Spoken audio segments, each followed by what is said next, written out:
نماز کے جس رکن کو ادا کرنے کی طاقت ہو وہ ادا کرنا واجب ہے. مثلا آپ قیام کر سکتے ہیں لیکن رکوع نہیں کر سکتے تو قیام کر لیجئے. آپ قیام نہیں کر سکتے لیکن رکوع کر سکتے ہیں تو رکوع کر لیجئے. آپ قیام اور رکوع کر سکتے سجدے میں نہیں جا سکتے تو قیام اور رکوع تو پراپر کیجئے. سجدے کے لیے آپ کرسی پہ بیٹھ کے اشاروں سے نماز پڑھ لیجئے. اسی طرح بعض اوقات قیام نہیں ہوتا، جیسے رمضان میں قیام ہوتا ہے نا، قیام اللیل، تو آپ کیا کرتے ہیں، کچھ دیر کھڑے رہتے ہیں پھر بیٹھ جاتے ہیں. لیکن رکوع اور سجدہ آپ کر سکتے ہیں تو رکوع اور سجدہ کرتے جائیں، یہ نہیں کہ ایک دفعہ بیٹھے تو ہر چیز بیٹھ کے کر رہے ہیں. تو یہ یاد رکھیے کہ نماز کا جتنا رکن آپ ادا کر سکتے ہیں، اگر سارا وقت کھڑے نہیں ہو سکتے، آدھا بھی ہو سکتا تو آدھا کھڑے ہو جائے پھر بیٹھ جائیں. لیکن جب رکوع کا ٹائم ہے تو کھڑے ہو جائے پھر رکوع کر لیں. بیٹھ کر رکوع اور سجدہ کرنے کا طریقہ ابن عمر سے مروی ہے، وہ کہتے ہیں رسول اللہ صلی اللہ علیہ وسلم اپنے ایک بیمار ساتھی کی عیادت کے لیے نکلے، میں بھی آپ کے ساتھ تھا. جب اس کے پاس پہنچے تو کیا دیکھتے کہ وہ ایک لکڑی پر نماز پڑھ رہا ہے اور سجدہ کرتے وقت اپنی پیشانی اس پر ٹیکتا ہے. آپ صلی اللہ علیہ وسلم نے اس کی طرف اشارہ کیا تو اس نے لکڑی کو پھینک دیا اور اس نے تکیہ پکڑ لیا. تو رسول اللہ صلی اللہ علیہ وسلم نے فرمایا اس کو بھی ہٹا دو، یعنی تکیے کو. اگر تم استطاعت رکھتے تو زمین پہ سجدہ کرو، نہیں رکھتے تو اشارے سے پڑھو اور اپنے سجدوں کو اپنے رکوع سے زیادہ جھکاؤ. یعنی تکیے، تختے، کسی چیز پہ پڑھنے کی ضرورت نہیں، ٹیبل پہ کسی بھی چیز پہ سر رکھنے کی ضرورت نہیں. اور یہ حدیث یاد رکھیے. عبدالعزیز بن باز کہتے ہیں کہ زمین یا کرسی پر بیٹھ کر نماز ادا کرنے کے لیے واجب ہے کہ وہ سجدہ کرتے وقت اپنے رکوع سے زیادہ جھکے، بس یہ یاد رکھیے. لیکن سجدے کی حالت میں اس کے لیے واجب ہے کہ اگر استطاعت ہو تو زمین پر ہاتھ رکھے اور رکوع میں دونوں گھٹنوں پر، یعنی جیسے نیچے بیٹھ کے کوئی پڑھ رہا ہے تو رکوع کے وقت کیا کرے، گھٹنوں پر ہاتھ رکھ لے، اور سجدے کے وقت کیا کرے، زمین پر ہاتھ رکھ لے. لیکن کوئی لکڑی اور بینچ اور یہ کچھ بھی رکھنے کی ضرورت نہیں. اگر زمین تک نہیں جاتا تو جہاں تک ہاتھ انگلیاں لگتی ہیں تو اتنی لگا لے تاکہ رکوع اور سجدے میں اشارے میں فرق ہو. لیکن اگر استطاعت نہ ہو تو اپنے ہاتھ گھٹنوں پر ہی رکھے، جیسا کہ نبی صلی اللہ علیہ وسلم سے ثابت ہے کہ مجھے 7 ہڈیوں پر سجدہ کرنے کا حکم دیا گیا ہے. پیشانی، اور آپ نے ناک کی طرف اشارہ کیا، دونوں ہاتھ، دونوں گھٹنے اور پاؤں کی انگلیاں. اور جو شخص ایسا کرنے سے عاجز ہو اور کرسی پر بیٹھ کر نماز ادا کرے تو اس میں کوئی حرج نہیں. یعنی زمین پہ نہیں بیٹھ سکتا تو کیا کرے، کرسی میں بیٹھ جائے. فاتقوا اللہ ما استطعتم. نبی صلی اللہ علیہ وسلم نے فرمایا اذا امرتکم بامر فاتوا منہ ما استطعتم. جب میں تمہیں کسی چیز کا حکم دوں تو تم اپنی استطاعت کے مطابق اس پر عمل کرو. رکوع اور سجود میں کمر جھکانے کا طریقہ. اگر کوئی شخص کمر جھکا نہیں سکتا، بعض لوگوں کی بیک کی سرجری ہوتی ہے، جھکا ہی نہیں سکتے، تو وہ سر جھکا لے، گردن ہی جھکا لے. اور اگر اس کی کمان کی طرح پہلے سے ہی دوہری ہو تو ایسا لگتا ہے کہ رکوع کی حالت میں ہے تو جب وہ رکوع کا ارادہ کرے تو تھوڑا اور جھکے. بعض لوگوں کا کب نکل جاتا ہے نا، کبڑا جیسے ہوتا ہے، اس کی کمر پہلے ہی ایسے ہے تو وہ کیا کرے، تھوڑا سا اور سر جھکا لے. پھر سجدے کی حالت میں جتنا اس کے لیے ممکن ہو اپنے چہرے کو زمین کی طرف اور زیادہ قریب کرے، جتنا ممکن ہو نیچے تک جائے سجدے میں. یاد رکھیے کرسی پر بھی بیٹھے ہوئے جتنا آپ جھک سکیں جھکتے جائیں. اب صف میں کرسی رکھنے کا طریقہ. کرسی کو صف میں رکھنے کے متعلق علماء نے بیان کیا کہ جو شخص بیٹھ کر نماز ادا کرتا ہے اس کے لیے اس کی پشت معتبر ہوگی، چنانچہ نہ تو وہ صف سے آگے ہو نہ پیچھے ہو. مقعد وہ حصہ ہے جس پر جسم کا انحصار ہے، یعنی کرسی اس طرح رکھے کہ لائن میں اس کے کندھے دوسروں کے ساتھ لگ رہے ہوں، پاؤں نہیں. کیا رکھے، کندھے، سر یہ برابر ہونا چاہیے.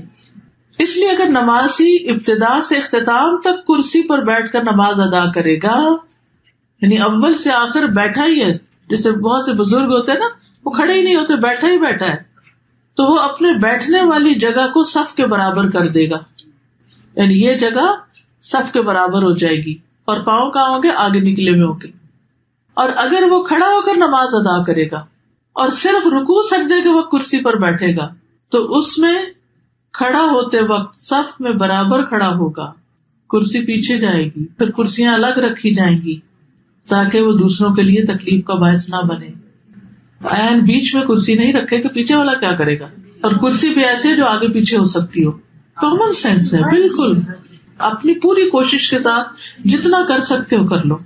نماز کے واجبات کو ادا کرنے کا قاعدہ یہ ہے کہ نمازی جس فعل کو سر انجام دینے کی طاقت رکھے اسے ادا کرنا اس پر واجب ہے، اور جس رکن کو ادا کرنے سے وہ عاجز ہو وہ ساقط ہے. جو کر ہی نہیں سکتے، ہم بعض اوقات ایسے تو گھٹنے اکڑ جاتے ہیں، تو آپ پوری طرح جلسہ استراحت میں پوری طرح پیچھے نہیں بیٹھ سکتے، یعنی آگے اکڑو سے ہو کے بیٹھے ہوئے ہوتے ہیں. کوئی بات نہیں، یہ نہیں کہ اٹھتے ہی دوبارہ سجدے پہ چلے گئے، نہیں، جتنا رک گئے، ٹیڑھے رکے سیدھے رکے، جتنی استطاعت ہے. فاتقوا اللہ ما استطعتم. لہذا جو شخص قیام کرنے سے عاجز ہو تو وہ قیام کی حالت میں کرسی پر بیٹھ سکتا ہے، لیکن رکوع اور سجدہ اس کی اصل صورت میں ہی کرے گا.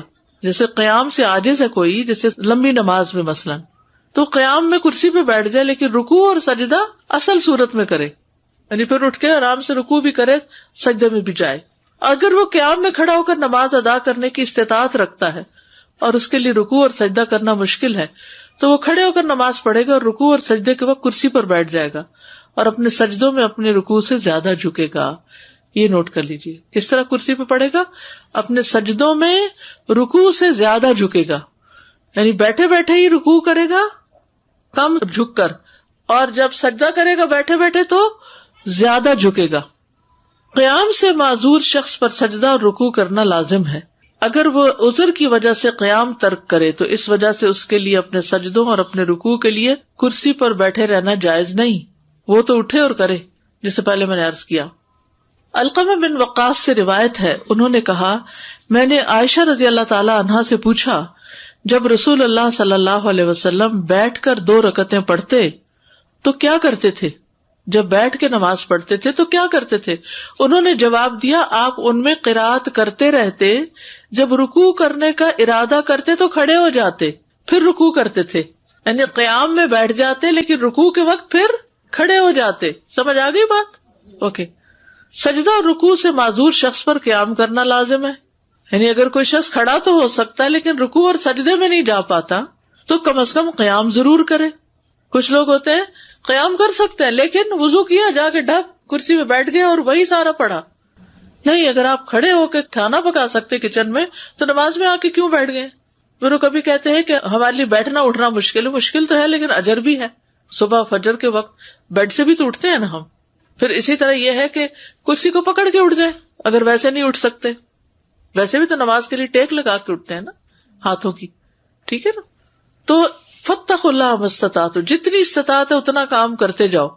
اگر وہ رکوع اور سجدہ اصل صورت میں ادا کرنے سے معذور ہے تو اس وجہ سے اس کا قیام کو چھوڑنا اور حالت قیام میں کرسی پر بیٹھنا جائز نہیں. کچھ قیام بیٹھ کر، کچھ قیام کھڑے ہو کر کرنے کی اجازت ہے.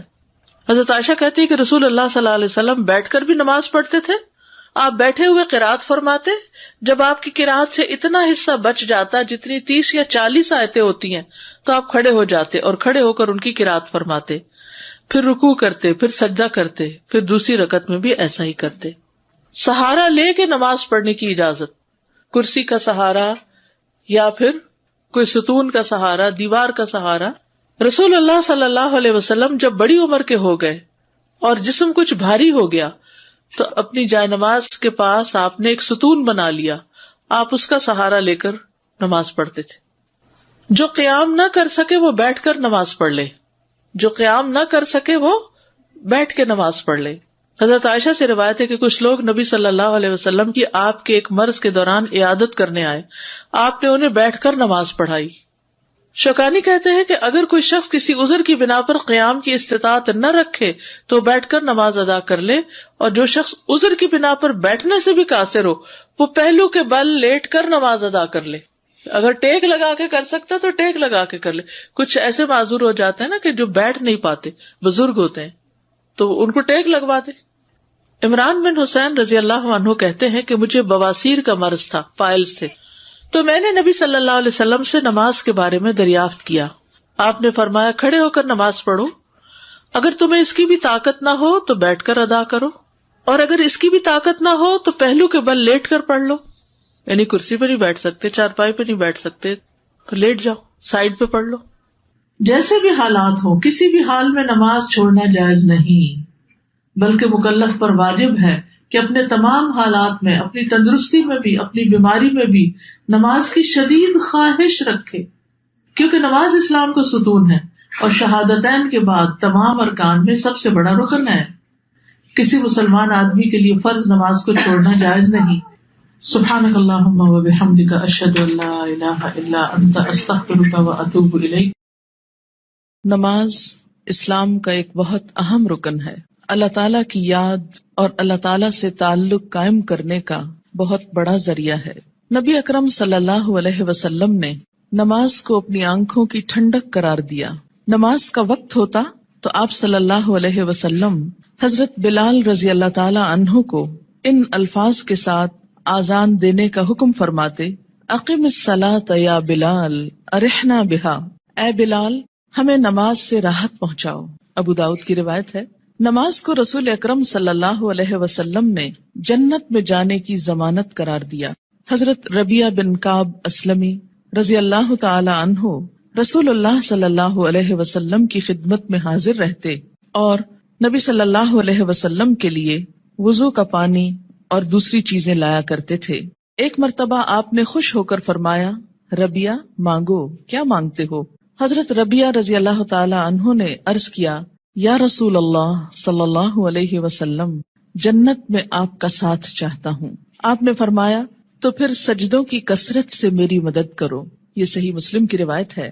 یعنی اگر تمہارے نامہ اعمال میں سجدے زیادہ ہوئے تو میرے لیے تمہاری سفارش کرنا آسان ہو جائے گا. اللہ تعالیٰ نے قرآن پاک میں کامیاب لوگوں کی نشانی یہ بتائی ہے کہ وہ نماز کی پابندی کرتے ہیں. سورۃ المؤمنون آیت 9. سورۃ نور میں فرمایا کہ انہیں تجارت اور خرید و فروخت اللہ کی یاد اور نماز قائم کرنے اور زکوٰۃ دینے سے غافل نہیں کرتی. اللہ تعالیٰ نے نماز کو اقامت دین کی تمام تر جد و جہد کا حاصل قرار دیا. ارشاد باری تعالیٰ ہے: اگر ہم انہیں زمین میں اقتدار بخشیں، یعنی مسلمان زمین میں عروج کو پہنچے، طاقتور ہوں، تو وہ نماز قائم کریں گے، یعنی لوگوں کو اللہ کے آگے جھکائیں گے، زکوٰۃ ادا کریں گے، نیکی کا حکم دیں گے اور برائی سے منع کریں گے. یہ ایک اسلامی حکومت کی بنیادی خصوصیات ہیں. تکلیف، دکھ اور رنج کے وقت مومن کا یہی سب سے بڑا سہارا ہے. ارشاد باری تعالیٰ ہے: اے لوگو جو ایمان لائے ہو، اللہ سے صبر اور نماز کے ساتھ مدد مانگو. حضرت ابراہیم علیہ السلام اللہ تعالیٰ کے حکم پر اپنے اہل و عیال کو بیت الحرام کے پاس بے آب و گیاہ جگہ پر لے آئے تو بارگاہ رب العزت میں یہ دعا کی کہ میرے رب مجھے اور میری اولاد کو نماز قائم کرنے والا بنا. حضرت اسماعیل علیہ السلام کے جن اوصاف کا ذکر قرآن پاک میں آتا ہے ان میں سے ایک یہ بھی ہے: وہ اپنے گھر والوں کو نماز اور زکوٰۃ کا حکم دیتے تھے. آپ صلی اللہ علیہ وسلم کو بھی اس بات کا حکم دیا گیا کہ آپ اپنے اہل و عیال کو نماز کا حکم دیں اور خود بھی اس کے پابند رہیں. قرآن کریم سے ہدایت حاصل کرنے والے خوش نصیب لوگوں کی اللہ تعالیٰ نے جو نشانیاں بتائی ہیں ان میں سے ایک نشانی یہ بھی ہے کہ وہ نماز قائم کرنے والے لوگ ہیں. ذالک الکتاب لا ریب فیہ ھدی للمتقین الذین یؤمنون بالغیب ویقیمون الصلاۃ.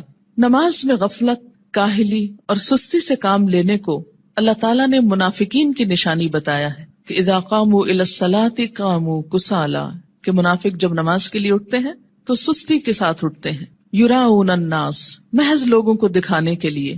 ولا یذکرون اللہ الا قلیلا، اور اللہ کو بہت کم ہی یاد کرتے ہیں، یعنی ان کو نمازوں میں بھی خدا یاد نہیں آتا. سورۃ ماعون میں اللہ تعالیٰ نے ان نمازیوں کے لیے ہلاکت اور تباہی بتائی جو نماز کے معاملے میں غفلت اور بے پرواہی سے کام لیتے ہیں. فویل للمصلین الذین هم عن صلاتهم ساہون. قرآن پاک میں اللہ تعالیٰ نے اقوام کی تباہی اور ہلاکت کا اصل سبب ترک نماز بتایا. ارشاد باری تعالیٰ ہے: اللہ کے فرما بردار بندوں کے بعد ایسے نالائق لوگ ان کے جانشین ہوئے جنہوں نے نماز کو ضائع کیا اور دنیا کے مزے اڑانے میں لگ گئے. ایسے لوگ عنقریب گمراہی کے انجام سے دوچار ہوں گے، یعنی دنیا میں بھی اس کا نقصان اٹھائیں گے اور آخرت میں بھی خسارے میں مبتلا ہوں گے.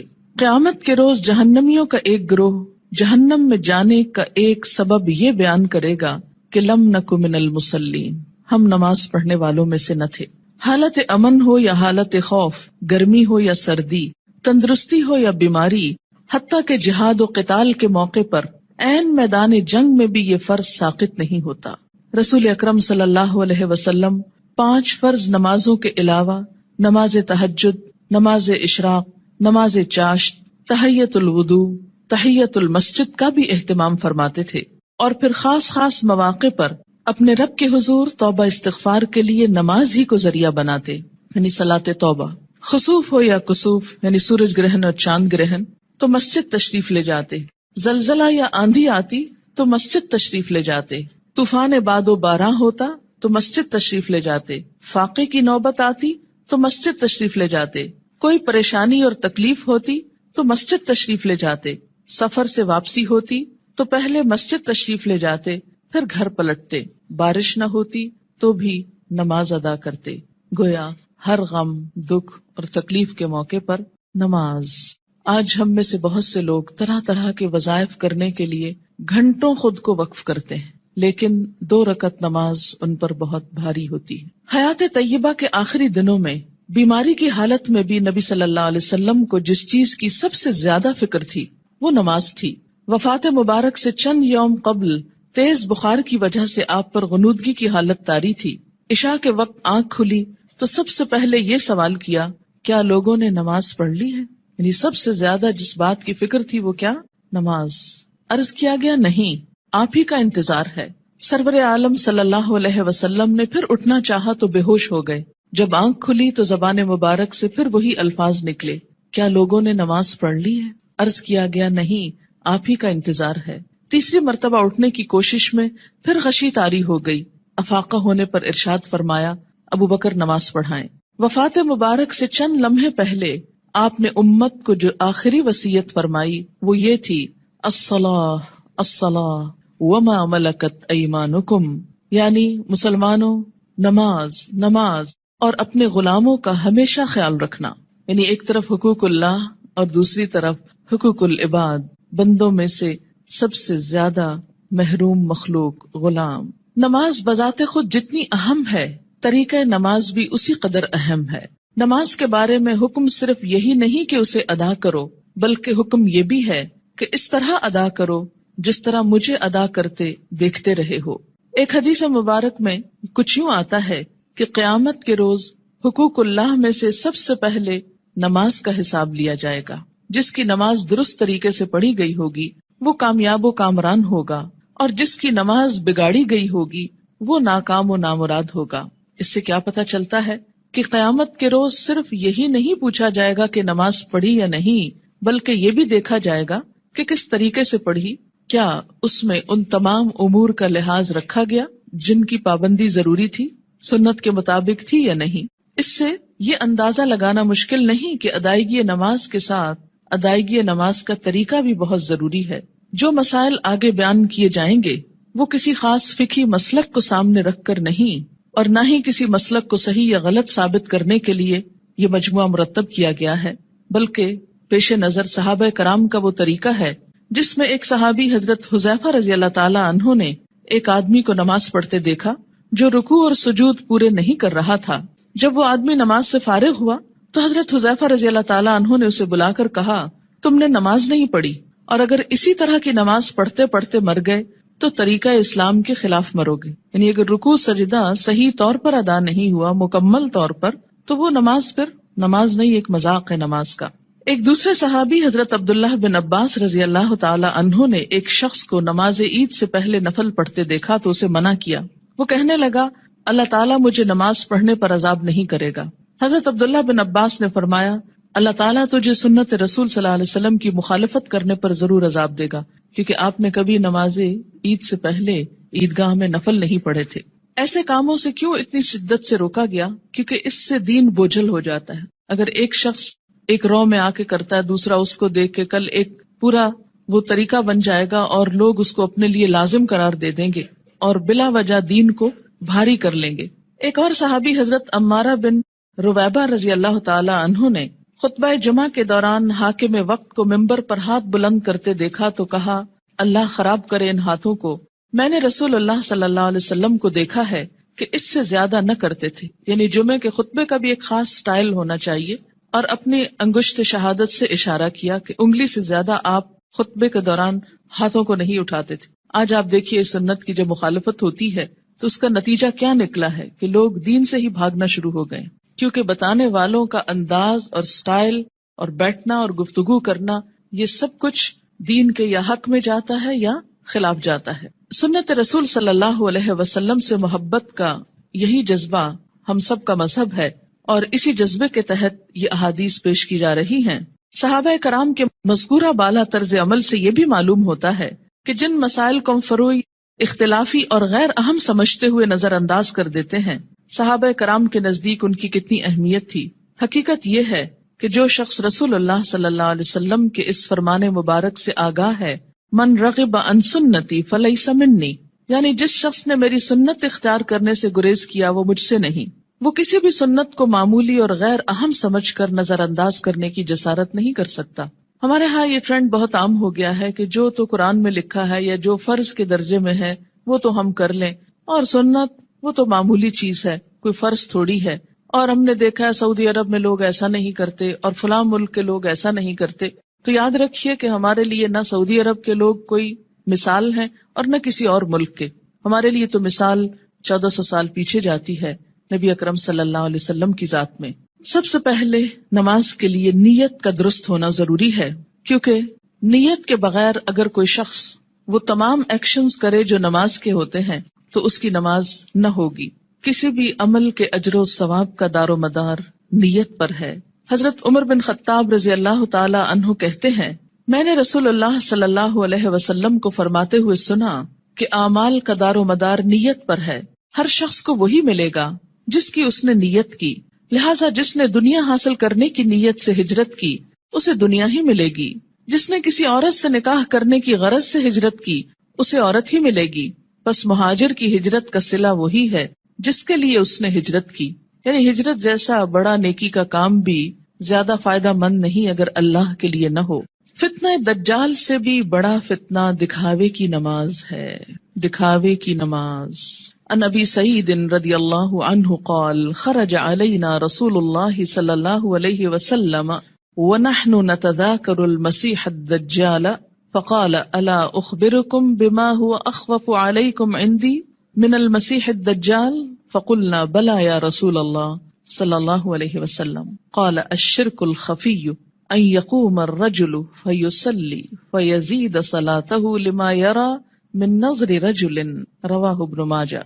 حضرت ابو سعید رضی اللہ عنہ کہتے ہیں کہ ہم مسیح دجال کا ذکر کر رہے تھے، اتنے میں رسول اللہ صلی اللہ علیہ وسلم تشریف لائے اور فرمایا، کیا میں تمہیں دجال کے فتنے سے زیادہ خطرناک بات سے آگاہ نہ کروں؟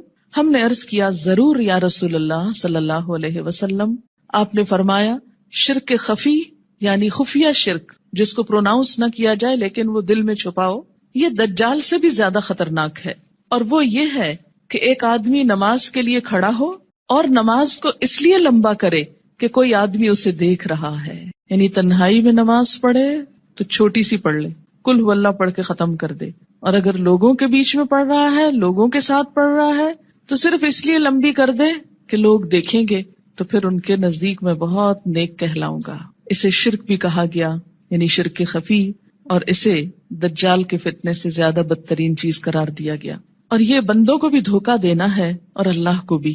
منافقین کی ایک صفت ہم نے قرآن پاک میں پڑھی تھی کہ یخادعون اللہ والذین آمنوا، یعنی اپنے ساتھ والوں کو دھوکہ دینے کی بات ہے نا، کہ وہ سمجھیں گے کہ میں اتنا اچھا نمازی ہوں جبکہ ہوں نہیں، تنہائی میں پڑھوں تو کچھ اور پڑھتا ہوں۔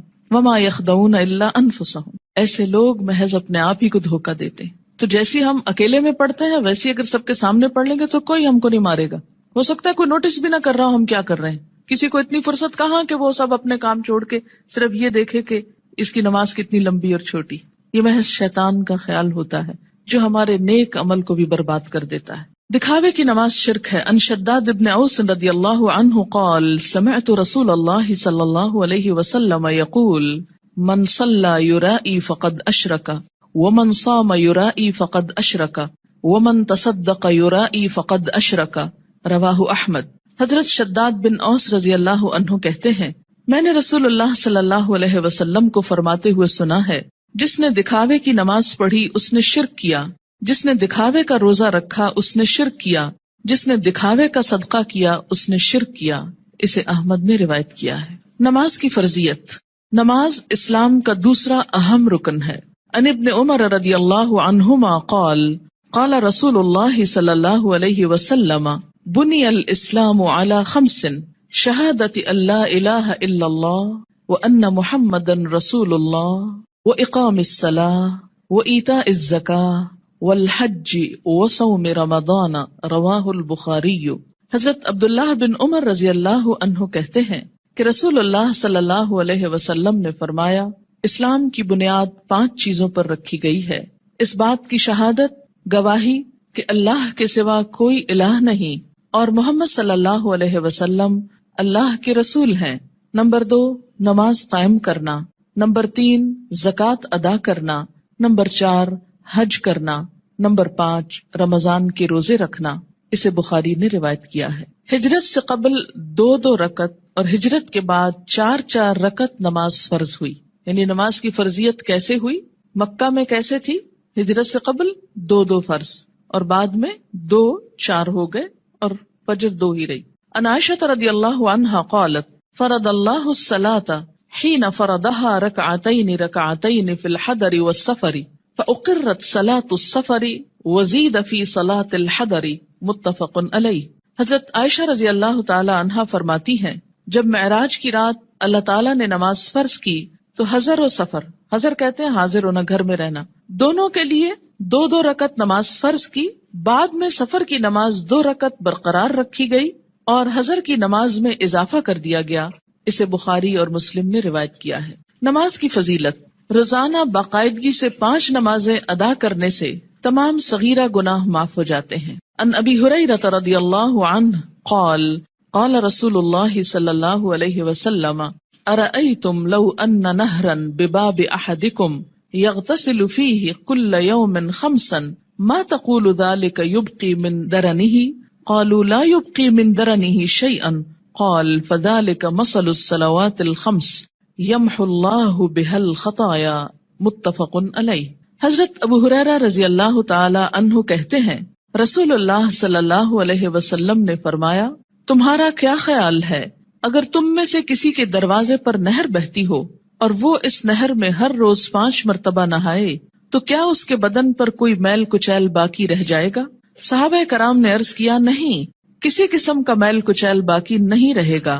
آپ صلی اللہ علیہ وسلم نے فرمایا، یہی 5 نمازوں کی مثال ہے، اللہ تعالیٰ ان نمازوں کے ذریعے گناہ مٹا دیتا ہے۔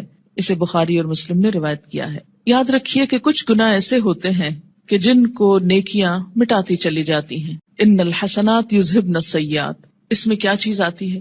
مثلاً آپ کے ہاتھوں کو ڈسٹ اور چھوٹی موٹی گندگی لگ جاتی ہے کام کرتے ہوئے، جب آپ پانی سے دھوتے ہیں تو وہ ڈسٹ خود بخود بہہ جاتی۔ کچھ چکنائی وغیرہ کے داغ ایسے ہوتے ہیں کہ جو صرف پانی سے نہیں دھلتے، اس کے لیے آپ کو صابن استعمال کرنا پڑتا ہے۔ کچھ داغ ایسے ہوتے ہیں پینٹ وغیرہ کے کہ جو صرف پانی اور صابن سے نہیں دھلتے، ان کے لیے آپ کو مخصوص قسم کا سولوشن استعمال کرنا ہوتا ہے جو ان دھبوں کو دور کر دے۔ اسی طرح روحانی نجاستیں اور گناہ، ان کی بھی کچھ قسمیں ایسی ہیں کہ جو خود بخود نیکیوں سے مٹتی چلی جاتی ہیں، کچھ کے لیے عبادات کفارے کا ذریعہ بنتی ہیں، لیکن کچھ گناہ ایسے ہیں کہ جن کے داغ بہت سخت ہیں اور ان کے لیے خصوصی عمل، توبہ، استغفار، ان گناہوں کا کفارہ اور مداوع ضروری ہوتا ہے۔ جب تک ان پہ مثلاً حد جاری نہ ہو جائے یا کفارہ نہ دے دیا جائے یا بطور خاص اس کی توبہ اور اصلاح نہ کر لی جائے تو وہ گناہ معاف نہیں ہوتے۔ تو اسی لیے اس حدیث کا یہ جو معنی کیا گیا ہے یمحو اللہ بها الخطایا، تو خطایا سے مراد کیا ہے؟ عام چھوٹے موٹے گناہ جو انسان ہونے کے ناطے بھول چوک کر اچانک انسان سے سرزد ہو جاتے ہیں۔ آپ منہ سے کچھ کہنے چلے تھے، کچھ اور کہہ بیٹھے، آپ کی نیت نہیں تھی، ارادہ نہیں تھا، اچانک ہی کچھ ہو گیا، پھر احساس ہوتا ہے، پھر آپ دوبارہ اس کی اصلاح کرتے ہیں، لیکن بسا اوقات وہ بھی بھول جاتے ہیں۔ تو ایسے میں کیا ہے کہ جو چیزیں انجانے میں نہ چاہتے ہوئے انسان سے ہو جائیں تو اللہ تعالیٰ انسان کے گناہوں کو مختلف عبادات کے ذریعے دھوتا رہتا ہے۔ نماز گناہوں کی آگ کو ٹھنڈا کرتی ہے۔ ان انس بن مالک رضی اللہ عنہ قال قال رسول اللہ صلی اللہ علیہ وسلم ان للہ ملکا ینادی عند کل صلاة یا بنی آدم قوموا الی نیرانکم التی اوقدتموها فاطفئوها رواہ الطبرانی فی الاوسط۔ حضرت انس بن مالک رضی اللہ تعالی عنہ کہتے ہیں، رسول اللہ صلی اللہ علیہ وسلم نے فرمایا، ہر نماز کے وقت اللہ تعالیٰ کا مقرر کردہ فرشتہ پکارتا ہے، لوگو اٹھو اس آگ کو بجھانے کے لیے جسے تم نے اپنے گناہوں سے جلایا ہے. یعنی انسان کے گناہ انسان کے لیے جہنم کی آگ تیار کرتے ہیں، لیکن جب انسان نماز پڑھتا ہے آگ بجھ جاتی. 5 نمازیں باقاعدگی سے ادا کرنے والا قیامت کے دن صدیقین اور شہداء کے ساتھ ہوگا. ان عمر بن مرۃ الجہنی رضی اللہ عنہ قال جاء رجل الى النبي صلی اللہ علیہ وسلم فقال یا رسول اللہ ارأیت ان شہدت ان لا الہ الا اللہ وانک رسول اللہ وصلیت الصلوات الخمس وادیت الزکاة وصمت رمضان وقمته فممن انا قال من الصدیقین والشہداء رواہ ابن حبان. حضرت عمر بن مرہ جہنی رضی اللہ تعالی عنہ کہتے ہیں کہ ایک آدمی نبی اکرم صلی اللہ علیہ وسلم کی خدمت میں حاضر ہوا اور عرض کیا، یا رسول اللہ بتائیے اگر میں گواہی دوں کہ اللہ کے سوا کوئی الہ نہیں، آپ اللہ کے رسول ہیں، اور 5 نمازیں ادا کروں، زکوٰۃ دوں، رمضان کے روزے رکھوں اور رمضان میں قیام بھی کروں یعنی تراویح بھی پڑھوں، تو میرا شمار کن لوگوں میں ہوگا؟ آپ صلی اللہ علیہ وسلم نے ارشاد فرمایا، صدیقین اور شہداء میں. اسے ابن حبان نے روایت کیا ہے. یعنی فرائض کا پورا کرنے والا بلند درجے رکھتا ہے، الا یہ کہ وہ بندوں کے حقوق میں ایسی کمی کرے کہ جس سے اس کے فرائض کا اجر بھی ختم ہو جائے. رات کی تاریکی میں مسجد میں آنے والے نمازیوں کے لیے قیامت کے دن مکمل نور کی خوشخبری ہے. ان بریدہ رضی اللہ عنہ ان النبی صلی اللہ علیہ وسلم قال بشر المشائین فی الظلم الى المساجد بالنور التام یوم القیامہ رواہ ابو داود والترمذی. حضرت بریدہ رضی اللہ تعالی عنہ روایت کرتے ہیں کہ نبی اکرم صلی اللہ علیہ وسلم نے فرمایا، اندھیرے میں مسجدوں کی طرف چل کر جانے والوں کو قیامت کے دن مکمل روشنی کی خوشخبری دے دو.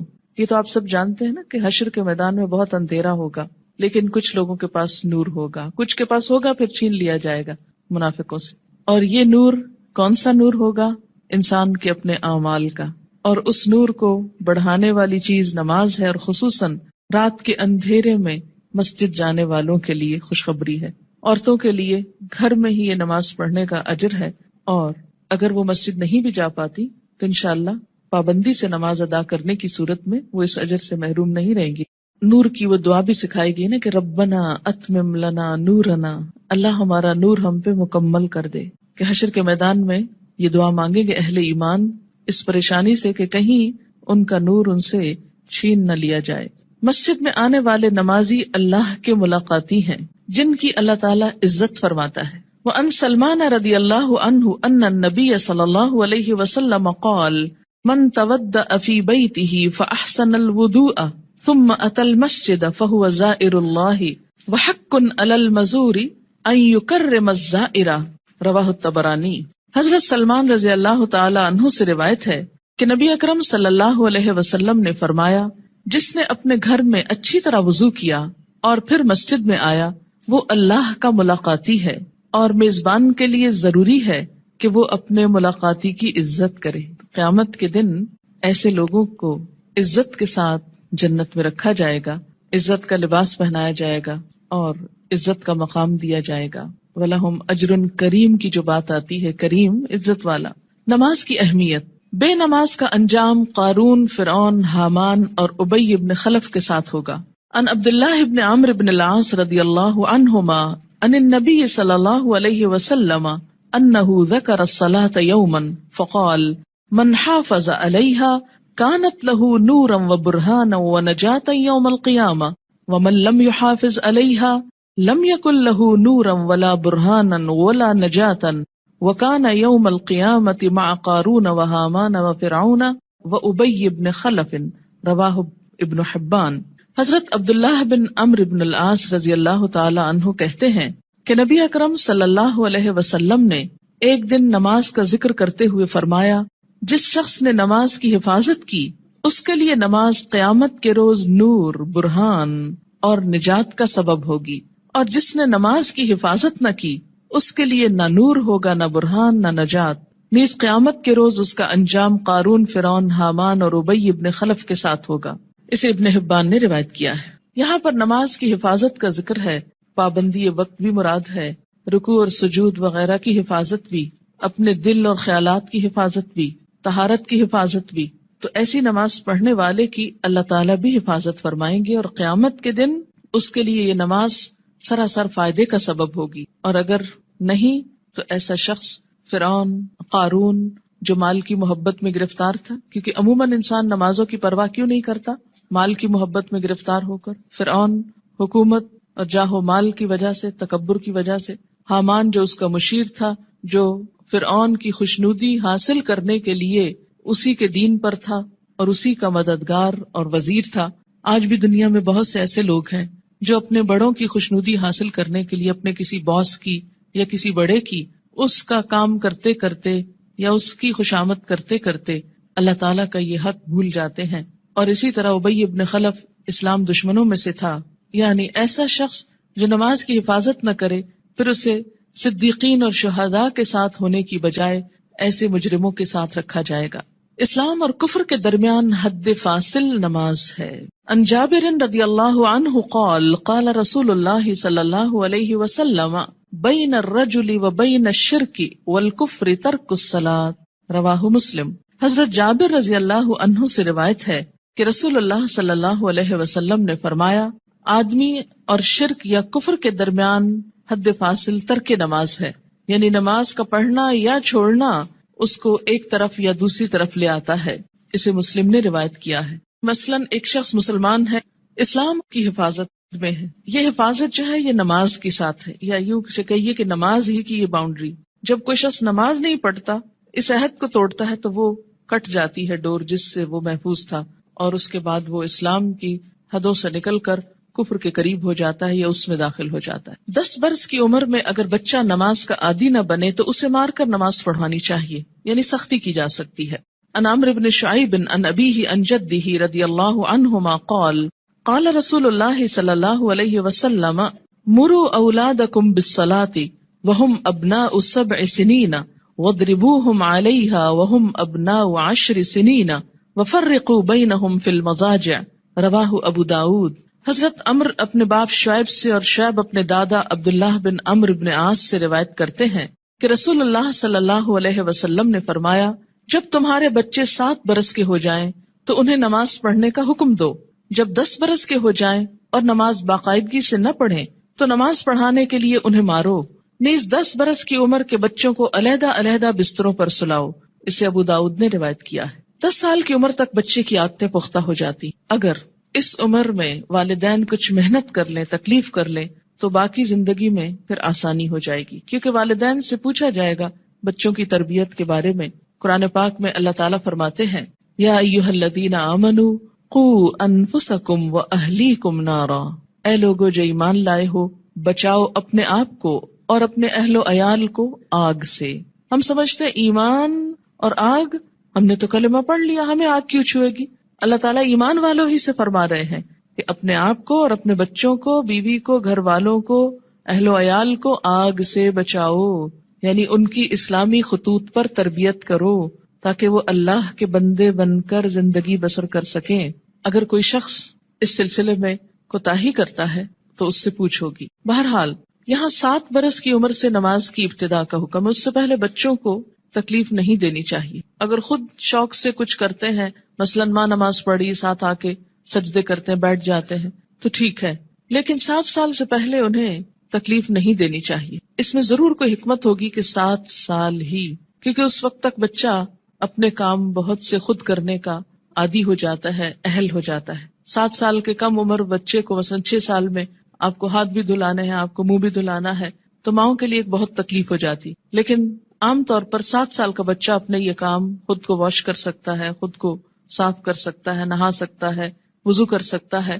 تو 7 سال کی عمر میں ابتدا کی جائے اور 3 سال تک نرمی سے اسے نماز کا عادی بنایا جائے. جب 10 سال کا ہو جائے تو پابندی شروع کرا دی جائے، اور اب اگر پابندی نہ کرے تو سختی کی جائے. لیکن انشاءاللہ جو 7 سال سے ابتدا کرا دے گا اس کو 10 سال میں سختی کی ضرورت نہیں رہے گی، اور اس میں آپ پھر تدریج سے کام لے سکتے ہیں.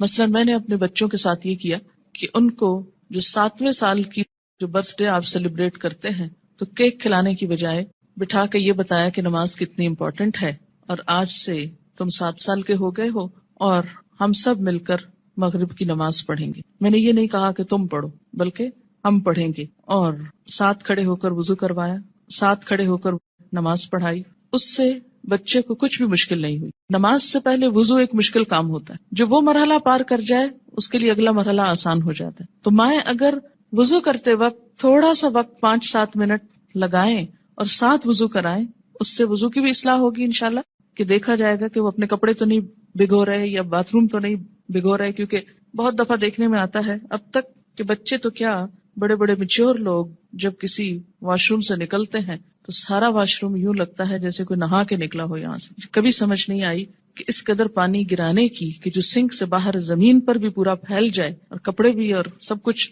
گندا کرے، اس کی آخر کیا وجہ ہے اور اس کی ضرورت کیا ہے؟ جب ہم وضو کرتے ہیں تو نہاتے تو نہیں ہیں، لیکن منظر باتھ روم میں نہانے کا ہی نظر آتا ہے. خیر، اب دیکھیں کہ بچوں کو جب وضو کرائیں تو اس وقت بھی انہیں بتائیں کہ پانی بہت نہیں استعمال کرنا اور کس طریقے سے وہ کریں گے. انشاءاللہ اس کا طریقہ آگے پورا آئے گا، آپ اپنا سب چیک کر لیجئے، بچوں کا بھی کر لیجئے. پھر اس کے بعد یہ کہ ساتھ کھڑا کر کے نماز پڑھیں، کیونکہ تنہا نماز پڑھنے میں کوتاہی ہوتی ہے، مشکل لگتی ہے. جب ساتھ ماں ہوتی ہے تو بچے کو بہت ڈھارس ہوتی اور آسانی سے نماز پڑھ لیتا ہے. 1 آدھ مہینہ آپ صرف ایک ہی نماز پڑھائیں، پھر اس کے بعد عصر کی ساتھ شروع کر لیں، پھر ظہر کی کر لیں. ظہر میں اگر صرف فرض بھی پڑھ لیں تو کافی ہے. پھر اسی طرح عشاء پر لے آئیں، پھر فجر پر. 10 سال کی عمر تک اگر وہ اپنی مرضی سے فجر اٹھ کے پڑھ لیتے ہیں تو کوئی بات نہیں، لیکن 10 سال کے بعد پھر فجر سورج نکلنے سے پہلے، اور پھر آہستہ آہستہ سنت کی رغبت بھی. فجر کی تو سنت خیر پڑھی ہی جائے گی، لیکن باقی نمازوں میں آہستہ آہستہ رغبت، حتیٰ کہ جب بالغ ہوں 12 سال 13 14 مختلف بچوں کی مختلف بلوغت کی عمر ہوتی ہے، تو اس وقت پھر ان کو دین کی ایسی باتیں ساتھ پڑھائیں کہ جس سے ان کے دل میں سنت پڑھنے کی، نفل پڑھنے کی محبت پیدا ہو جائے، اور وہ نماز سے بھاگے نہیں بلکہ نماز سے محبت کرے، ایسی ہی جیسے اللہ کے رسول صلی اللہ علیہ وسلم فرماتے تھے، اٹھو بلال، نماز قائم کرو اور ہمیں راحت پہنچاؤ. کہ نماز ایک خوشی کی خبر بن جائے، نہ کہ ایک پریشانی کی. اور اس میں تھوڑی سی محنت کی ضرورت ہے. اگر کوئی بچہ محنت کے باوجود، کوشش کے باوجود نہ پڑھنے کی طرف آئے تو پھر خصوصی طور پر دعا مانگے، نفل حاجت کے پڑھ کر خصوصی دعا بچے کے لیے مانگے کہ اللہ تعالیٰ اس کے لیے یہ کام آسان کر دے اور اس کے دل میں یہ محبت پیدا کر دے. آپ دیکھیں کہ اگر آپ بچوں کو نماز کا عادی کر دیں گے تو آپ کو کتنا فائدہ ہے کہ ہر نماز میں جب وہ پڑھیں گے ربنا اغفر لی ولوالدی، یعنی ہر نماز کے اندر وہ آپ کے لیے دعائیں کریں گے. ربنا اغفر لی ولوالدی، اللہ مجھ کو معاف کر دے اور میرے والدین کو کر دے. مفت کی دعائیں ملتی جائیں گی ساری زندگی. دنیا سے چلے بھی جائیں تو پیچھے سے بچے دعائیں کریں گے، ورنہ الگ سے کس کو یاد رہتا ہے کہ وہ دعا کرے. اور ایسے ہی بچے پھر ماں باپ کے لیے صدقہ جاریہ ہو جاتے ہیں. صرف نماز عصر کا فوت ہونا ایسا ہے جیسے کسی کا مال اور اہل و عیال لٹ جائے. ان ابن عمر رضی اللہ عنہما قال قال رسول اللہ صلی اللہ علیہ وسلم الذي تفوته صلاة العصر فكأنما وتر اہلہ ومالہ، متفق علیہ. حضرت عبداللہ بن عمر سے روایت ہے، رسول اللہ صلی اللہ علیہ وسلم نے فرمایا، جس شخص کی نماز عصر فوت ہو جائے اس کی حالت اس شخص کی طرح ہے جس کا اہل و عیال اور مال و اسباب ہلاک ہو گیا ہو. صرف نماز عصر قضا کرنا ایسا ہے گویا کسی کا گھر گر جائے، بال بچے سب مر جائیں اس میں، اور پورا مال بھی تباہ ہو جائے، یا گھر والوں سمیت گھر کو آگ لگ جائے اور ہر چیز راکھ ہو جائے. ایسا حادثہ اگر کہیں ہو جائے تو انسان دنوں یاد رکھتا ہے، لیکن نماز قضا کر کے کتنا دکھ اور تکلیف ہم محسوس کرتے ہیں وہ ہم سب اپنے دلوں سے پوچھ سکتے ہیں. یہ نقصان دنیا میں نظر نہیں آتا اس لیے دکھ بھی نہیں ہوتا، آخرت کے دن یہ نقصان نظر آئے گا اور تلافی کی کوئی صورت نہ ہوگی، کوئی موقع نہ ہوگا. اچھا، یہ جو حدیث ہے یہ بخاری اور مسلم نے روایت کی ہے، یعنی متفق علیہ حدیث ہے، یعنی کوئی ایسی کھیل مذاق کی بات نہیں ہے کہ ایسی ڈرا رہے. نماز سے غفلت کی سزا.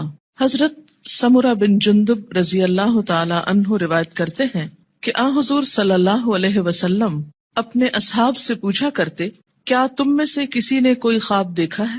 سمرہ کہتے ہیں، پھر اللہ تعالیٰ جس کے لیے چاہتا وہ اپنا خواب بیان کرتا، یعنی اللہ کے اذن سے لوگ اپنا خواب بیان کرتے۔ ایک دن صبح کے وقت ایسا ہوا، آن حضرت صلی اللہ علیہ وسلم نے فرمایا، گزشتہ رات کو میرے پاس 2 فرشتے آئے، جبرائیل اور میکائیل علیہ السلام۔ دونوں نے مجھ کو اٹھایا اور کہنے لگے چلو۔ میں ان کے ساتھ چلا۔ ایک آدمی کے پاس پہنچے جو کروٹ پر لیٹا ہے، یعنی پہلو پہ لیٹا ہوا ہے، اور دوسرا شخص جو ایک فرشتہ ہے پتھر لیے ہوئے اس کے سر پہ کھڑا ہے۔ وہ کیا کرتا ہے؟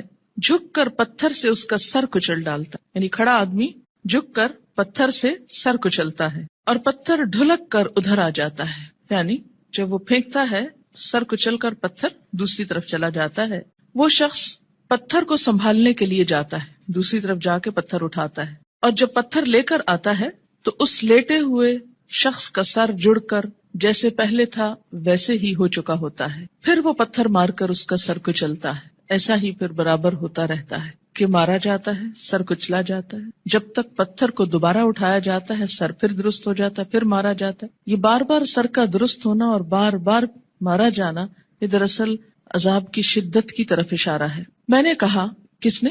نبی صلی اللہ علیہ وسلم نے ان فرشتوں سے پوچھا، سبحان اللہ، یہ دونوں کون ہیں؟ انہوں نے کہا چلو، یعنی ابھی نہیں پوچھو۔ ہم پھر چل پڑے اور ایک شخص پر پہنچے جو سیدھا لیٹا ہوا ہے، چت لیٹا ہوا ہے، اور اس کے پاس ایک اور شخص لوہے کی سنی لیے ہوئے کھڑا ہے، یعنی لوہے کا ایک ہیمر سا۔ وہ کیا کرتا ہے؟ اس کے منہ کے ایک طرف جا کر اس کا گلپھڑا گدی تک پھاڑ ڈالتا ہے، یعنی منہ کے اندر سے، اور نتنے اور آنکھ کو بھی اسی طرح گدی تک چیر دیتا ہے، نتنے کو بھی، آنکھ کو بھی، منہ کو بھی۔ پھر منہ کی دوسری طرف جا کر بھی ایسا ہی کرتا ہے، اور جب ایک طرف کا چیرتا ہے تو دوسری طرف جا کر بھی ایسا ہی کرتا ہے، اور جب ایک طرف چیر چکا ہوتا ہے تو دوسری طرف بالکل درست ہو چکی، نہیں پہلے ایک طرف پھر دوسری طرف، اتنے میں پہلا درست ہو چکا ہوتا ہے، اور پھر وہ اسی طرح اس کو چیرتا ہے، پھر وہ درست ہو جاتا ہے۔ ایسا ہی برابر ہو رہا ہے۔ میں نے اپنے ساتھ والے فرشتوں سے پوچھا، سبحان اللہ، یہ دونوں کون ہیں؟ انہوں نے کہا چلو چلو، یعنی ابھی آگے چلتے ہیں، ابھی نہ پوچھو۔ خیر، پھر ہم تینوں چلے، ایک گڑھے پر پہنچے جو تندور کی طرح تھا۔ سمرہ بن جندب رضی اللہ تعالی عنہ کہتے ہیں، میں سمجھتا ہوں کہ آن حضور صلی اللہ علیہ وسلم نے یہ بھی فرمایا، اس تندور میں غل اور شور ہو رہا تھا۔ ہم نے جو جھانک کر دیکھا تو اس میں مرد اور عورتیں ہیں، لیکن سب ننگے، اور جب ان کے نیچے سے آگ کی لپٹ ان پر آتی ہے تو چلاتے ہیں۔ میں نے اپنے ساتھ والے فرشتوں سے پوچھا، یہ کون لوگ ہیں؟ انہوں نے کہا چلو، یعنی ابھی آگے چلتے ہیں۔ خیر، پھر ہم تینوں چلے اور ایک ندی پر پہنچے۔ سمرہ کہتے ہیں، میں سمجھتا ہوں کہ آن حضرت صلی اللہ علیہ وسلم نے فرمایا، اس کا پانی، ندی کا پانی خون کی طرح سرخ تھا، اور ایک شخص اس ندی میں تیر رہا تھا۔ ندی کے کنارے ایک اور شخص کھڑا تھا جس نے اپنے سامنے بہت سے پتھر اکٹھے کر رکھے تھے۔ یہ شخص جو ندی میں تیر رہا تھا، تیرتے تیرتے اس کنارے والے شخص کے پاس آتا اور اپنا منہ کھول دیتا۔ وہ اس کے منہ میں ایک پتھر دے دیتا، پھر ندی میں چل دیتا، پھر لوٹ کر آتا تو کنارے والا شخص ایک اور پتھر اس کے منہ میں دے دیتا۔ غرض جب وہ لوٹ کر آتا یہی ہوتا۔ میں نے اپنے ساتھ والے فرشتوں سے پوچھا، یہ دونوں کون ہیں؟ انہوں نے کہا چلو چلو چلو، چلتے ہیں۔ خیر، پھر ہم تینوں چلتے چلتے ایک نہایت بدصورت بد شکل مرد کے پاس پہنچے، بہت ہی بدصورت جو تم نے کبھی بھی دیکھا ہو۔ وہ کیا کر رہا تھا؟ آگ سلگا رہا تھا اور اس کے گرد دوڑ رہا تھا۔ میں نے اپنے ساتھ والے فرشتوں سے پوچھا، یہ کون ہے؟ انہوں نے کہا چلو چلتے ہیں۔ پھر ہم تینوں چلے، چلتے چلتے ایک بہت گھنے سبز باغیچے پر پہنچے۔ اس میں ہمہ قسم کے پھول تھے، یعنی ہر طرح کے پھول تھے۔ اس کے بیچوں بیچ ایک لمبے قد کا آدمی تھا، اتنا لمبا کہ مجھ کو اس کا سر دیکھنا مشکل ہو گیا، اور اس کے گرد بہت سے لڑکے جمع ہیں۔ اتنے لڑکے میں نے کبھی نہیں دیکھے۔ میں نے اپنے ساتھ والے فرشتوں سے پوچھا، یہ لمبا شخص کون ہے اور یہ لڑکے کون ہیں؟ انہوں نے کہا چلو چلتے ہیں، ابھی نہ پوچھو۔ خیر، پھر ہم تینوں چلے اور ایک بڑے باغ پر پہنچے۔ ایسا بڑا باغ اور عمدہ باغ میں نے کبھی نہیں دیکھا۔ میرے ساتھ والے فرشتوں نے مجھ سے کہا، اس باغ میں ایک درخت تھا، اس پر چڑھ جا۔ ہم تینوں اس پہ چڑھ گئے اور جاتے جاتے ایک شہر پر پہنچے جو سونے چاندی کی اینٹوں سے بنایا گیا تھا۔ ہم نے اس شہر کے دروازے پر آ کر دروازے کو کھلوایا، دروازہ کھولا گیا، ہم اس کے اندر گئے۔ وہاں ہم کو ایسے آدمی ملے کہ ان کا آدھا دھڑ تو نہایت خوبصورت، بہت ہی خوبصورت جو کبھی تم نے دیکھا ہو، اور آدھا بدصورت۔ میرے ساتھ والے فرشتوں نے ان سے کہا، جاؤ اس ندی میں گر پڑو۔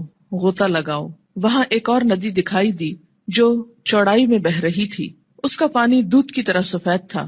غرض یہ آدمی اس ندی میں کود پڑے، پھر جو لوٹ کر ہمارے پاس آئے تو ان کی بدصورتی جاتی رہی، ان کا پورا جسم خوبصورت ہو گیا۔ اب میرے ساتھ والے فرشتے کہنے لگے یہ شہر جنت العدن ہے، قرآن پاک میں آتا نا جنات عدن، ہمیشہ رہنے والا باغ، ایور گرین، اور یہی تمہارا مقام ہے۔ میری آنکھ جو اوپر اٹھی تو کیا دیکھتا ہوں، ایک محل ہے سفید ابر کی طرح، یعنی بادل کی طرح۔ ان فرشتوں نے کہا یہ تمہارا گھر ہے۔ میں نے کہا اللہ تم کو برکت دے، مجھ کو چھوڑو میں اپنے گھر میں جاؤں۔ انہوں نے کہا نہیں، ابھی تم اس گھر میں نہیں جا سکتے، لیکن بعد میں تم اس میں داخل ہوگے۔ میں نے کہا اچھا خیر، اس رات کو میں نے جو عجیب عجیب باتیں دیکھی تو ان کی حقیقت بیان کرو۔ انہوں نے کہا ہاں، اب ہم تم سے ان کی حقیقت بیان کرتے ہیں۔ پہلا شخص جو تم نے دیکھا جس کا سر پتھر سے کچلا جا رہا تھا، یہ وہ شخص ہے جس نے قرآن سیکھ کر اس کو چھوڑ دیا تھا۔ فرض نماز کا وقت قضا ہو جاتا اور وہ سویا رہتا۔ یعنی ایک ہی شخص کے دو عیب تھے، نمبر ایک قرآن سیکھ کر اس کو چھوڑ دیا، یعنی پھر ویسا ہی ہو گیا جیسے اس نے کبھی اس کو پڑھا ہی نہ تھا، اور دوسرا قصور فرض نماز کا وقت قضا ہو جاتا اور وہ سویا رہتا، جیسے فجر کے وقت نہ اٹھنا خاص طور پر۔ وہ شخص جس کے گل پھڑے اور نتنے اور آنکھیں گدی تک چیر رہے تھے، وہ دنیا میں کیا کرتا تھا؟ صبح کو گھر سے نکلتے ہی ایک جھوٹی خبر تراشتا، لوگوں سے کہتا، یعنی پھر بیان کرتا، وہ خبر سارے جہان میں پھیل جاتی۔ یعنی مشغلے کے طور پر کیا اس نے کام اپنا رکھا تھا؟ جھوٹی خبر گھڑنا اور اس کو پھیلا دینا، اور وہ سارے جہان میں پھیل جاتی۔ اور ننگے مرد اور عورت جو تم نے تندور میں دیکھے، وہ زنا کرنے والے اور زنا کرنے والیاں ہیں، یعنی وہ مرد اور عورت جن کے ایکسٹرا میریٹل ریلیشنز تھے دنیا میں۔ اور وہ شخص جو ندی میں تیر رہا تھا، اس کے منہ میں پتھر دیے جاتے تھے، یہ سود خور ہے۔ اور وہ بدصورت شخص جو آگ سلگا رہا تھا اور اس کے گرد دوڑ رہا تھا، وہ دوزخ کا داروغہ ہے۔ اس کا نام کیا ہے؟ قرآن پاک میں کیا آتا ہے؟ مالک نامی۔ لمبا شخص جو باغیچے میں ملا تھا، وہ ابراہیم علیہ السلام پیغمبر ہیں۔ ان کے گرد وہ لوگ ہیں جو اسلام کی فطرت پر مرے، یعنی توحید پر۔ سمرہ کہتے ہیں بعض مسلمانوں نے آپ صلی اللہ علیہ وسلم سے عرض کیا، یا رسول اللہ صلی اللہ علیہ وسلم، اور مشرکوں کے بچے جو نابالغ مرتے ہیں وہ بھی ان میں داخل ہیں؟ آپ نے فرمایا ہاں، مشرکوں کے بچے بھی، کیونکہ ہر بچہ فطرت پر پیدا ہوتا ہے نا، جب تک اس کا شعور اپنا نہیں جاگ جاتا۔ اب رہے وہ لوگ جن کا آدھا دھڑ خوبصورت تھا، آدھا دھڑ بدصورت، یہ وہ لوگ تھے جنہوں نے دنیا میں اچھے اور برے سب طرح کے کام کیے، یعنی کچھ کام ان کے اچھے تھے اور کچھ کام ان کے برے تھے، آدھے خوبصورت آدھے بدصورت۔ جب اس طرح ان کی پہچان ہو جائے گی تو پھر ایک وقت آئے گا کہ ان کو نہلا کر درست کر دیا جائے گا، کیونکہ جنت میں رہنے والا کوئی شخص پھر ہمیشہ کے لیے بدصورت نہیں ہوگا۔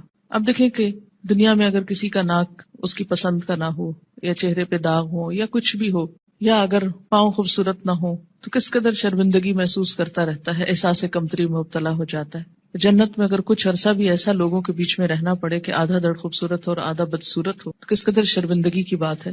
اس لیے انسان کے جتنے بھی اعمال ایسے ہوں جو بدصورت کرنے والے ہوں، اس کو ان کو چھوڑ کر خوبصورت کی طرف پلٹنے کی ضرورت ہے۔ بخاری کی یہ روایت ہے، طویل روایت، جس کا ایک حصہ فرض نماز کے بارے میں ہے۔ یاد رکھیے، انبیاء علیہم السلام کی خواب وحی کا ایک ذریعہ ہوتا ہے، اور یہ خواب آپ صحابہ کے بیچ میں بیان کر رہے ہیں اور سکھانے کا ایک طریقہ ہے۔ انبیاء علیہم السلام کو وحی بسا اوقات خواب میں بھی آتی۔ حضرت عائشہ رضی اللہ تعالی عنہا کا بیان ہے کہ نبی صلی اللہ علیہ وسلم پر وحی آنے کی ابتدا ہی سچے خوابوں سے ہوئی تھی۔ انبیاء علیہم السلام کے خواب بھی سچے ہوتے ہیں، اور خواب میں بھی جو سین ان کو دکھائے جاتے ہیں، جو باتیں ان کو دکھائی جاتی ہیں، وہ بالکل سچ ہوتی ہیں، حقیقت۔ تو یہاں پر آپ صلی اللہ علیہ وسلم کو بذریعہ خواب دکھایا گیا کہ ایک شخص ہے جس کا سر پتھر سے کچلا جا رہا ہے اور پھر ٹھیک ہو جاتا، اور پھر اب آپ دیکھیے کہ جو شخص قرآن یاد کر کے بھلا دیتا ہے، ایک تو حافظ کا انجام بتایا گیا۔ میں آپ لوگوں کو یہ نصیحت کروں گی کہ جب تک بچوں کا اپنا رجحان نہ ہو، اپنا شوق نہ ہو، خدا کے لیے ان کو حفظ نہ کرائیں۔ کیوں؟ اس لیے کہ وہ ماں باپ کے کہنے میں آ کے کر تو لیتے ہیں، لیکن بعد میں اس کی حفاظت نہیں کرتے۔ ماں باپ کیوں اتنا اصرار کرتے ہیں ان کو حفظ کرانے پر؟ ریسنٹلی مجھے کسی نے بتایا کہ وہ خود نماز نہیں پڑھتے لیکن بچوں کو حفظ کرانے کا بہت شوق رکھتے ہیں۔ میں نے کہا ایسی بھی کیا بات ہوئی؟ اس لیے کہ وہ یہ چاہتے ہیں کہ بچے ان کو بخشوا سکیں، بچے حافظ بن جائیں اور ماں باپ کی بخشش کرا سکیں۔ تو جہاں اپنی بخشش کے لیے خود تو نماز پڑھی نہ جائے لیکن بچوں کو حافظ بنا دیا جائے، تو وہ بچے بھی کتنا یاد رکھیں گے اور باپ کو سوتے دیکھے ساری زندگی تو وہ کتنی نماز پڑھیں گے اور کتنا قرآن پڑھیں گے؟ تو اللہ ہی جانتا ہے. اللہ تعالیٰ یخرج الحی من المیت و یخرج المیت من الحی، زندہ سے مردہ اور مردہ سے زندہ کو نکالتا ہے، بے عمل سے باعمل بچے کو پیدا کر سکتا ہے، یہ اس کی شان ہے. لیکن ہم اپنی کوششوں کو بھی دیکھیں کہ ہم کیا کر رہے ہیں. اور اس میں فرض نماز پڑھے بغیر سو جانا میں فجر کی نماز بھی ہو سکتی ہے اور عشاء بھی ہو سکتی ہے، یا پھر ظہر پڑھے بغیر سو جانا، یا پھر عصر کے لیے اٹھنا ہی نہیں، سوئے چلے جانا. نماز فجر اور عشاء کے لیے مسجد میں نہ آنا نفاق کی علامت ہے. باجماعت نماز نہ پڑھنے والے لوگوں کے گھروں کو رسول اکرم صلی اللہ علیہ وسلم نے جلانے کا ارادہ فرمایا. عن ابی ہریرہ رضی اللہ عنہ قال قال رسول اللہ صلی اللہ علیہ وسلم لیس صلاة اسقل علی المنافقین من الفجر والعشاء ولو يعلمون ما فيهما لآتوهما ولو حبوا لقد هممت ان آمر المؤذن فيقيم ثم آمر رجلا يؤم الناس ثم آخذ شعلا من نار فأحرق على من لا يخرج إلى الصلاة بعد. متفق علیہ. حضرت ابو ہریرہ رضی اللہ تعالیٰ عنہ کہتے ہیں کہ رسول اللہ صلی اللہ علیہ وسلم نے فرمایا، منافقوں پر فجر اور عشاء کی نماز سے زیادہ بھاری کوئی نماز نہیں ہے. اگر انہیں پتا چل جائے کہ دونوں نمازوں کا ثواب کتنا زیادہ ہے تو ان دونوں نمازوں میں ضرور آتے، خواہ گھٹنوں کے بل ہی آنا پڑتا. چل نہ سکتے تو رینگ کر آتے، جیسے بچے رینگتے ہیں، کرال کرتے ہیں، کرال کرتے ہوئے آتے. میں نے ارادہ کیا کہ مؤذن کو حکم دوں وہ اقامت کہے، پھر ایک آدمی کو حکم دوں کہ وہ لوگوں کی امامت کرائے، اور خود آگ کا ایک شعلہ لے کر ان لوگوں کے گھروں کو جلا دوں جو اس اذان اور اقامت کے بعد نماز کے لیے نہیں نکلتے. اسے بخاری اور مسلم نے روایت کیا ہے. خلاف سنت ادا کی گئی نماز قیامت کے روز ناکامی اور نامرادی کا باعث ہوگی. قیامت کے روز حقوق اللہ میں سب سے پہلے نماز کا حساب ہوگا. عن ابی ہریرہ رضی اللہ عنہ قال قال رسول اللہ صلی اللہ علیہ وسلم ان اول ما يحاسب به العبد يوم القيامة من عمله صلاته فإن صلحت فقد أفلح وأنجح وإن فسدت فقد خاب وخسر فإن انتقص من فريضته شيء قال الرب تبارك وتعالى انظروا هل لعبدي من تطوع فيكمل بها من انتقص من الفريضة ثم يكون سائر عمله على ذلك رواه الترمذي. حضرت ابو ہریرہ رضی اللہ تعالی عنہ کہتے ہیں رسول اللہ صلی اللہ علیہ وسلم نے ارشاد فرمایا، قیامت کے روز بندے سے سب سے پہلے جس چیز کا حساب لیا جائے گا وہ اس کی نماز ہے. اگر نماز درست ہوئی تو بندہ کامیاب و کامران ہوگا. درست ہوئی یعنی صحیح طریقے پر ہوئی، مراد سنت کے مطابق. اور اگر نماز خراب ہوئی تو ناکام و نامراد ہوگا. خراب نماز سے مراد کیا؟ پڑھی تو لیکن اس کے جو آداب تھے ان کا لحاظ نہیں رکھا. اس میں طہارت، قبلے کا رخ ہونا، لباس کا درست ہونا، یہ ساری چیزیں آ جاتی. اگر بندے کے فرائض میں کچھ کوتاہی ہو گئی تو اللہ تعالیٰ فرمائیں گے میرے بندے کے نامہ اعمال میں دیکھو کوئی نفل عبادت ہے. یعنی اگر فرض نماز کم ہو گئی تو کہاں سے پوری کی جائے گی؟ نفل سے. اگر فرض زکوٰۃ میں کوئی کمی ہو گئی تو نفل صدقات سے. اسی طرح باقی عبادات میں بھی. پھر اس کے تمام اعمال کا حساب اسی طرح ہوگا. پہلے فرائض کو دیکھا جائے گا، اگر کوئی کمی ہو تو نوافل سے پوری کر دی جائے گی. لیکن اگر پڑھے ہی صرف فرض ہوں اور وہ بھی صحیح طریقے پر نہ ہوں، اور نوافل کی طرف تو ہماری عام طور پر توجہ ہی کم ہوتی ہے. ہم میں سے کتنے نفل روزے رکھتے ہیں، کتنے نفلی صدقہ کرتے ہیں، کتنے نفل نماز پڑھتے ہیں، کتنے نفلی حج کرتے ہیں. نفل تو ایکسٹرا کے معنوں میں ہے، لیکن چلے اگر کم بھی ہے کچھ تو اس کو صحیح طریقے پر تو ادا کیا جائے تاکہ وہ قیامت کے دن نجات کا سبب بنے. وآخر دعوانا ان الحمد للہ رب العالمین.